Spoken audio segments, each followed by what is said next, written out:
السلام علیکم ناظرین، میں رئیس اعظم حیدری وسائل تبلیغ پیش کر رہا ہوں، سماعت فرمائیں۔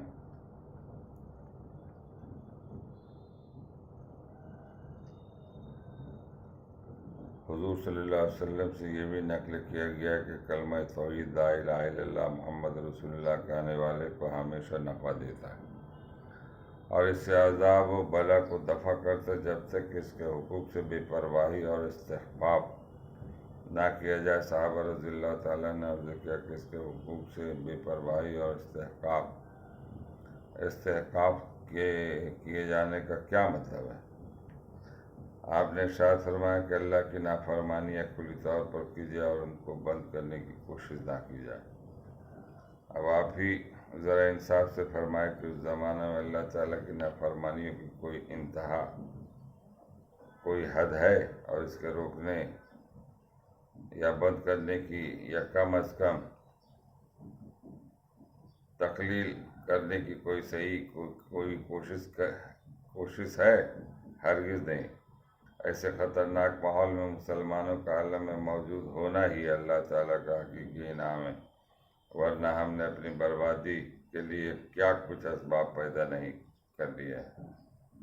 حضرت عائشہ رضی اللہ تعالیٰ عنہ کہتی ہیں کہ نبی کریم صلی اللہ علیہ وسلم سے پوچھا کہ کیا اللہ کا کوئی عذاب اگر زمین والوں پر نازل ہوا اور وہاں کچھ دیندار لوگ بھی ہوں تو ان کو بھی نقصان پہنچتا ہے؟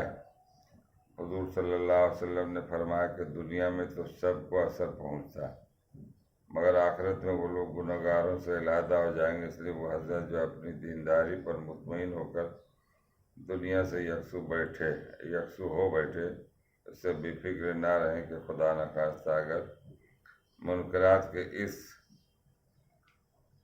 شیوع پر کوئی بلا نازل ہو گئے تو ان کو بھی اس کا خمیازہ بھگتنا پڑے گا۔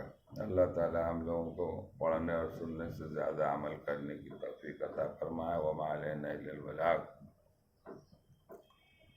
اس میں دو رائے نہیں ہے کہ آج جو ظلم و ستم جس طرح ہو رہا ہے، اس پر لوگ جا کے لڑنا، مقابلہ کرنا تو دور کی بات، بولنا بھی دور کی بات، دل سے بھی نفرت نہیں کرتے، جو حال ہے۔ آج دیکھ لیجئے سماج میں، محلے میں، شہر کے اندر کوئی اگر گنڈا اور بدماش بوانگ دہل ظلم کر رہا ہے تو ان کو تو یہ ہر وقت یہ ہے پتہ نہیں ہم ان کو بولنے جائیں، ان سے لڑنے جائیں، ہم ان سے لڑ نہیں سکتے، میری بات اتنی طاقت نہیں ہے، مگر نفرت تو کر سکتے ہیں۔ وہ بھی نہیں ہوتا، اسی کے ساتھ جا کے بیٹھتے ہیں، ہاں ہاں ہی کرتے ہیں، چائے پیتے ہیں، ناشتہ کرتے ہیں۔ ابھی اکثر دیکھتے ہیں بڑے بڑے لوگوں کو، یہاں تک کہ ہمارے جو مذہبی قسم کے لوگ ہیں ان لوگوں کو بھی دیکھتے ہیں، عالم علماء کو بھی دیکھتے ہیں کہ ان کی صحبت میں بیٹھ ان کو ڈانٹتے نہیں ہیں، بولتے نہیں، اس لیے کہ ان کے اندر ڈر ہے، خوف ہے، اور اگر وہ بلاتے ہیں کسی کام کے لیے، کوئی بھی معاملہ ہے تو پہنچ بھی جاتا ہے۔ اب یکے بعد دیگرے ایک دو چار اگر ایسے ہیں تو وہ ان سب چیزوں سے پرہیز کرتے، مگر اکثریت یہی دیکھے گا ایمان کی حلاوت دلوں سے نکل گئی۔ جو چیزیں ہیں اس میں دو رائے نہیں ہے۔ بہت افسوس کا مقام ہے آج پوری دنیا میں جو ظلم ہو رہا ہے مسلمانوں کے ساتھ، بستی سے لے کے محلے سے لے کے شہر سے لے کے پورے ملک میں 57 کنٹری ہوتے ہوئے بھی کچھ آواز نہیں، ڈر و خوف۔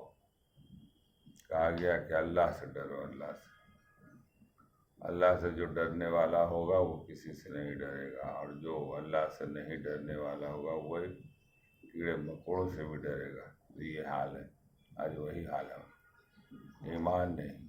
ارے موت تو برحق ہے، ایک دن تو موت آنی ہے، جس زاویے سے جائے۔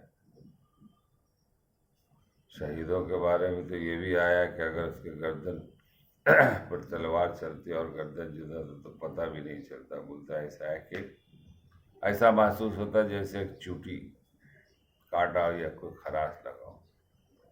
یہ اللہ کا انعام ہے، مگر ہم لوگوں کے اندر اتنا خوف اللہ رحم کرے، جو بات کہتا ہوں مجھے بھی عمل کرنے کی توفیق عطا فرمائے، حق بولنے کی توفیق عطا فرمائے۔ لوگ ناراض تو ہو جاتے ہیں بہت سارے مقام پر دیکھا، اس لیے بہت سارے لوگ برداشت نہیں کر پاتے، سب اپنی تعریف سننا چاہتے ہیں۔ اگر ان کے خلاف بول دیجیے کہ آپ غلط کر رہے تو بس اس دن سے دشمنی۔ دیکھیے کہاں ٹھہرے یہ مال حق گوئی، ہمارا شعر ہے کہ دیکھیے کہاں ٹھہرے یہ مال حق گوئی، دشمنی خریدی ہے ہم نے پھر زمانے سے۔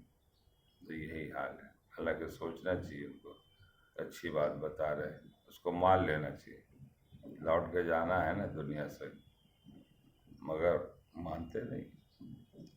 سب سے بڑا دشمن ہم لوگوں کا شیطان ہے، شیطان ہر وقت ورگلا رہا، تو مجھ سے کم نہیں، ہر محاذ میں، ہر ڈپارٹمنٹ، ہر شعبے میں دیکھیے، جو جہاں ہے بس وہ اپنا منمانی کر رہا ہے۔ دیکھا دوری میں حسن کا چہرہ اختر لگا مجھے، دیکھا قریب جا کے تو پتھر لگا مجھے۔ اللہ تعالیٰ ہم لوگوں کو پڑھنے اور سننے سے زیادہ عمل کرنے کی توفیق عطا فرمائے۔ وما علینا الا البلاغ۔